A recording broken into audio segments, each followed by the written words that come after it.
Hello दोस्तों, मेरे YouTube channel में आप सभी लोगों का स्वागत है।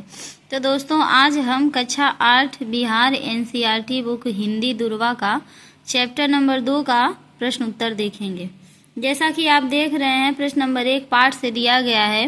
दोनों गौरैयों को पिताजी जब घर से बाहर निकालने की कोशिश कर रहे थे तो माँ क्यों मदद नहीं कर रही थी, बस वह हंसती क्यों जा रही थी। तो दोस्तों, इस प्रश्न का उत्तर होगा माँ पिताजी का मजाक उड़ा रही थी, क्योंकि पिताजी कभी ताली बजाकर तो कभी सू करके गौरैयों को उड़ा रहे थे। अब देखते हैं दोस्तों, अगला प्रश्न क्या कह रहा है। देखो जी, चिड़ियों को मत निकालो, माँ ने पिताजी से गंभीरता से यह क्यों कहा। अब इस प्रश्न का उत्तर देखते हैं क्या होगा। माँ ने ऐसा इसलिए कहा क्योंकि चिड़ियों ने अपना घोंसला बना लिया था तथा उसने अंडे भी दे दिए थे। यदि पिताजी चिड़िया को निकाल देते तो वे अपने बच्चों से बिछड़ जाते तथा ये बिछड़ने का दर्द केवल माँ ही जानती है। दोस्तों, प्रश्न नंबर 1 का ग देखेंगे।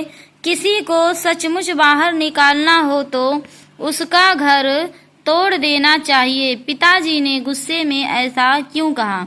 क्या पिताजी के इस कथन से माँ सहमत थी? क्या तुम सहमत हो? अगर नहीं तो क्यों? इस प्रश्न का उत्तर होगा दोस्तों, चिड़ियों के लगातार शोर मचाने व तिनके गिरने के कारण पिताजी ने यह कहा।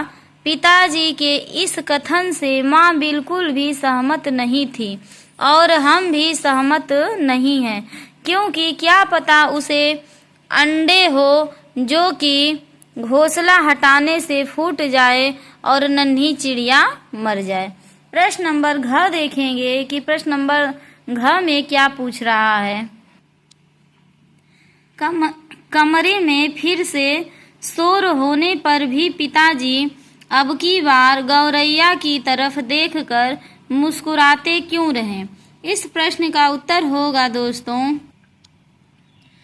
जब पिताजी घोंसले को तोड़ रहे थे तभी उसमें से ची ची की आवाज आई तथा उसमें रखे अंडों में से बच्चे निकल आए थे।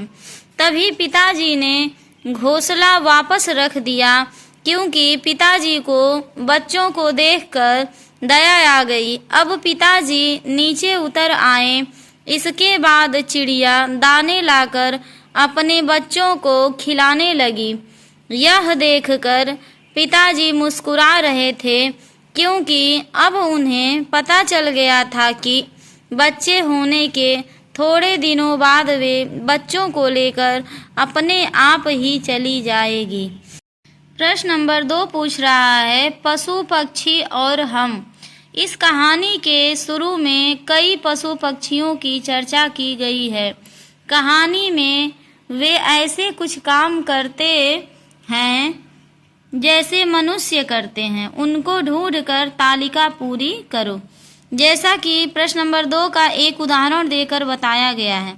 पक्षी, इसका होगा घर का पता लिखवा कर लाए हैं। दूसरा दिया है बूढ़ा चूहा।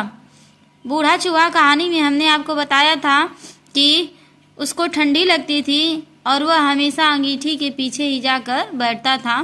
तो आप इसका आंसर दे सकते हैं कि अंगीठी के पीछे बैठता है, शायद सर्दी लग रही है। और अगला है बिल्ली। बिल्ली फिर आऊंगी कहकर चली जाती है। चमगादड़, पंख फौज की छावनी डाले हुए है। चींटियाँ, इनकी फौज ही छावनी डाले हुए हैं। तो प्रश्न नंबर 2 का उत्तर इस तरह से कुछ कंप्लीट हुआ। प्रश्न नंबर 3 देखेंगे दोस्तों अगली वीडियो में। अगर वीडियो पसंद आए तो लाइक, शेयर और सब्सक्राइब जरूर करें।